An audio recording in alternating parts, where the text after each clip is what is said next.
Hi hello everyone, welcome to my channel Srishti tutorial for maths. ನಾನು ಇವತ್ತು ಪಾಲಿನಾಮಿಯಲ್ಸ್ಗೆ ಸಂಬಂಧಪಟ್ಟ ಹಾಗೆ ಪಾಲಿನಾಮಿಯಲ್ಸ್ ಆ್ಯಂಡ್ ದೇರ್ ಟೈಪ್ಸಲ್ಲಿ ಬರುವಂಥ ಕೆಲವೊಂದು ಇಂಪಾರ್ಟೆಂಟ್ ಪಾಯಿಂಟ್ಸ್ನ ನಿಮ್ಮ ಜೊತೆಗೆ ಇವತ್ತು ಹಂಚ್ಕೊಳ್ತಾ ಇದ್ದೀನಿ. ಸೊ ದಯವಿಟ್ಟು ನಮ್ಮ ಚಾನಲ್ ಯಾರು ಸಬ್ಸ್ಕ್ರೈಬ್ ಮಾಡಿಲ್ವೋ ಚಾನಲ್ ಸಬ್ಸ್ಕ್ರೈಬ್ ಮಾಡಿ, ವಿಡಿಯೋಸ್ ಲೈಕ್ ಮಾಡಿ, ಹಾಗೆ ಶೇರ್ ಮಾಡಿ, ಜೊತೆಗೆ ಕಮೆಂಟ್ ಮಾಡಿ ಅಂತಕ್ಕಂಥದ್ದನ್ನು ಹೇಳ್ತಾ, ಸೊ ಬನ್ನಿ ಪಾಲಿನಾಮಿಯಲ್ಸ್ ಆ್ಯಂಡ್ ದೇರ್ ಟೈಪ್ಸಲ್ಲಿ ಬರುವಂತಹ ಇಂಪಾರ್ಟೆಂಟ್ ಪಾಯಿಂಟ್ಸ್ ಯಾವುವು ಅಂತಕ್ಕಂಥದ್ದನ್ನು ನೋಡೋಣ. ನೋಡಿ, ಇಲ್ಲಿ ಪಾಲಿನಾಮಿಯಲ್ಸಲ್ಲಿ ಪ್ರಮುಖವಾಗಿ 3 ಟೈಪ್ಸ್ ಬರ್ತವೆ. ಆ 3ರಲ್ಲಿ ಮೊದಲನೇ ಟೈಪ್ ಬಂದುಬಿಟ್ಟು ಲೀನಿಯರ್ ಪಾಲಿನಾಮಿಯಲ್. ಸೊ ಈ ಒಂದು ಲೀನಿಯರ್ ಪಾಲಿನಾಮಿಯಲ್ ಅಂತಕ್ಕಂಥದ್ದು ಹೇಗಿರುತ್ತೆ ಅಂತ ನೋಡೋದಾದರೆ, ಇದರ ಸ್ಟ್ಯಾಂಡರ್ಡ್ ಫಾರ್ಮ್ ಬಂದು ಆ್ಯಕ್ಚುಯಲ್ ಆಗಿ ನಾವು ಯಾವ ರೀತಿ ಬರಿತೀವಿ ಅಂದರೆ ax+b ಅಂತ ಬರಿತೀವಿ. ಅಂದರೆ ಇಲ್ಲಿ ಎಕ್ಸ್ ಅಂತಕ್ಕಂಥ ಒಂದು ವೇರಿಯೇಬಲ್ಲು ಅದರ ಪವರು 1 ಇರೋದ್ರಿಂದ, 1 ಪವರನ್ನು ಹೊಂದಿರೋದ್ರಿಂದ ಈ ಒಂದು ಲೀನಿಯರ್ ಪಾಲಿನಾಮಿಯಲ್ನ ಡಿಗ್ರಿ ಬಂದ್ಬಿಟ್ಟು 1 ಅಂತ ಕರಿತೀವಿ. ಅದರ ಅರ್ಥ ಎಕ್ಸ್ನ ಬೆಲೆ 1 ಅಂತ. ಹಾಗಾಗಿ ನಾವು ಜೀರೋಸನ್ನು ನಾವು 1 ಅಂತ ಹೇಳ್ತೀವಿ. ಇದರ ಆಧಾರದ ಮೇಲೆ ಎಕ್ಸ್ನ ಬೆಲೆಯನ್ನು ನಾವು ಕಂಡುಹಿಡಿಬೇಕು ಅಂದರೆ ಸ್ಟ್ಯಾಂಡರ್ಡ್ ಫಾರ್ಮ್ನ ಆಧಾರದ ಮೇಲೆ ಎಕ್ಸ್ನ ಬೆಲೆ ಯಾವುದಕ್ಕೆ ಸಮ ಇರುತ್ತಪ್ಪ ಅಂತ ಹೇಳಿದ್ರೆ, ಈ ಒಂದು ax+b ನಲ್ಲಿ ಎಕ್ಸ್ನ ಬೆಲೆ ಬಂದ್ಬಿಟ್ಟು -b/a ಸಮ ಇರುತ್ತೆ ಅಂಥೇಳಿ ಕರಿತೀವಿ ನಾವು. ಅಂದರೆ ಎಕ್ಸ್ -b/a ಅಂಥೇಳಿ ನಾವು ಸುಲಭವಾಗಿ ಹೇಳಬಹುದು. ಓಕೆನಾ? ಇನ್ನು ಪಾಲಿನಾಮಿಯಲ್ಸ್ನ ಸೆಕೆಂಡ್ ಟೈಪ್ ಬಂದ್ಬಿಟ್ಟು ಕ್ವಾಡ್ರಾಟಿಕ್ ಪಾಲಿನಾಮಿಯಲ್. ಈ ಒಂದು ಕ್ವಾಡ್ರಾಟಿಕ್ ಪಾಲಿನಾಮಿಯಲಿನ ಸ್ಟ್ಯಾಂಡರ್ಡ್ ಫಾರ್ಮ್ ಬಂದ್ಬಿಟ್ಟು ನಾವು ಇದನ್ನು ಹೇಗೆ ಬರಿತೀವಪ್ಪ ಅಂದರೆ ax² + bx + c ಅಂತ ಹೇಳಿ ಬರಿತೀವಿ. ಈ ಒಂದು ax² + bx + c ನಲ್ಲಿ ಎಕ್ಸ್ನ ಒಂದು ಪವರ್ ಬಂದ್ಬಿಟ್ಟು ಹೈಯೆಸ್ಟ್ ಪವರ್ 2 ಇರೋದ್ರಿಂದ ಈ ಒಂದು ಪಾಲಿನಾಮಿಯಲ್ನ ಡಿಗ್ರಿ 2 ಅಂತ ಕರಿತೀವಿ. ಹಾಗೆಯೇ ಪಾಲಿನಾಮಿಯಲ್ನ ಡಿಗ್ರಿ 2 ಇದೆ ಅಂತ ಹೇಳಿದ್ರೆ ಅದರಲ್ಲಿ ಬರುವಂಥ ಎಕ್ಸ್ನ ಬೆಲೆಗಳು 2 ಆಗಿರ್ತವೆ. ಅದರರ್ಥ ಜೀರೋಸ್ ಬಂದ್ಬಿಟ್ಟು 2. ಅಲ್ಲಿಗೆ ಆ 2 ಜೀರೋಸನ್ನು ನಾವು ಒಂದು ಆಲ್ಫಾ ಇನ್ನೊಂದು ಬೀಟಾ ಅಂತ ತಗೊಂಡ್ರೆ, ಆ ಆಲ್ಫಾ ಮತ್ತು ಬೀಟಾದ ಮೊತ್ತ ಅಂದರೆ alpha plus beta = sum of zeros alpha plus beta -b/a ಅಂತ ಫಾರ್ಮುಲಾ ಟೈಪ್ ಬರ್ಕೊಳ್ತೀವಿ ನಾವು.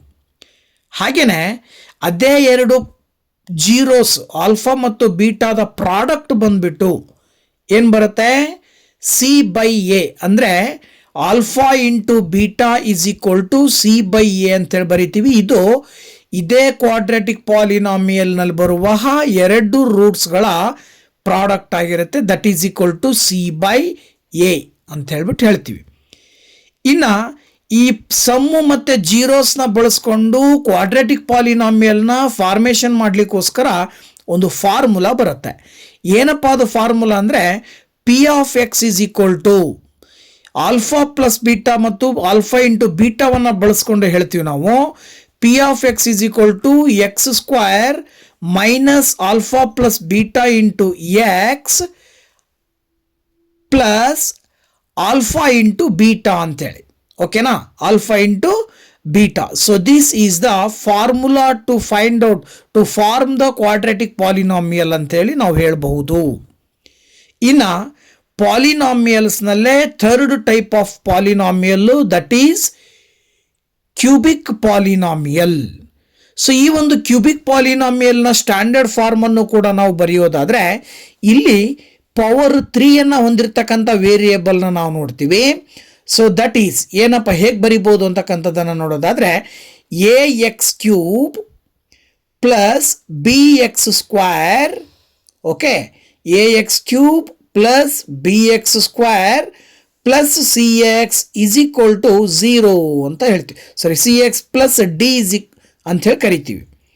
ಇದರಲ್ಲಿ ಹೈಯೆಸ್ಟ್ ಪವರ್ ಎಕ್ಸ್ನ ವೇರಿಯೇಬಲ್ ಏನಿದೆ, ಆ ಎಕ್ಸ್ ವೇರಿಯೇಬಲಿನ ಹೈಯೆಸ್ಟ್ ಪವರ್ 3 ಇರೋದ್ರಿಂದ ಈ ಪಾಲಿನಾಮಿಯಲ್ನ ಡಿಗ್ರಿ 3 ಅಂತ ಹೇಳ್ತೀವಿ. ಅದರ ಅರ್ಥ ಇದಕ್ಕೆ ಎಕ್ಸ್ಗೆ 3 ಬೆಲೆಗಳು ಬರ್ತವೆ.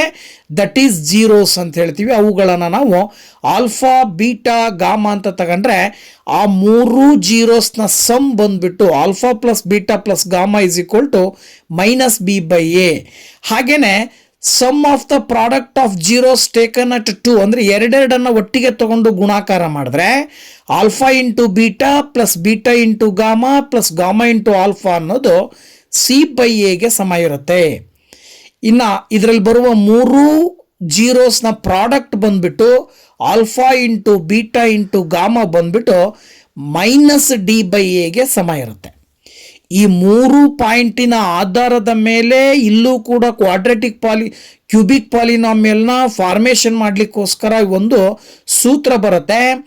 That is P of X is equal to ಏನು ಹೇಳ್ತೀವಿ, x³ minus alpha plus beta plus gamma into x² plus alpha into beta plus, ಓಕೆನಾ, ನೋಡಿ ಇಲ್ಲಿ ಎರಡೆರಡು ಮಲ್ಟಿಪ್ಲೈ ಮಾಡೋದು, ಎರಡು ಪಾರ್ಟನ್ನು ಸೇರಿ beta into gamma plus gamma into alpha into X minus ಕೊನೆಯದಾಗಿ ಮೂರು ಜೀರೋಸ್ನ product alpha into beta into gamma. ಅಲ್ಲಿಗೆ P of X is equal to x³ minus alpha plus beta plus gamma into x² plus alpha into beta plus beta into gamma plus gamma into alpha into X plus minus alpha into beta into gamma ಅಂತ ಕರಿತೀವಿ.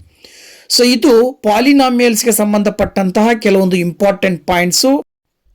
Video ಇಷ್ಟ ಆದರೆ like ಮಾಡಿ, share ಮಾಡಿ, ಹಾಗೆ comment ಮಾಡಿ ಅಂತ ಹೇಳ್ತಾ once again thank you very much.